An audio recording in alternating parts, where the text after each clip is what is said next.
We'll guide you through how to use Zoom in DaVinci Resolve 19. If you find this helpful, consider subscribing and liking the video. First, open DaVinci Resolve 19 on your desktop and load the project you're working on. In the timeline, find the clip where you want to apply the zoom effect. Go to the top menu and click on the Inspector tab, which will bring up a panel on the right side of your screen. In the Inspector, look for the Transform section. Here, you can adjust the zoom settings by moving the slider to the right to increase zoom, or to the left to decrease it. You can also manually enter the zoom percentage for precise control. If you want to zoom in on a specific part of your clip, adjust the position settings to move the focus to that area. To create a dynamic zoom effect, you can use keyframes.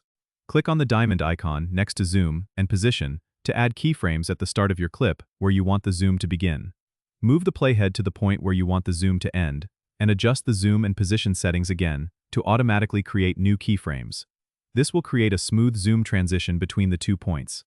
Always preview your changes by playing the clip to ensure the zoom effect looks the way you want. This method gives you a lot of flexibility to highlight important details in your video. Don't forget to subscribe and comment if this helped you out.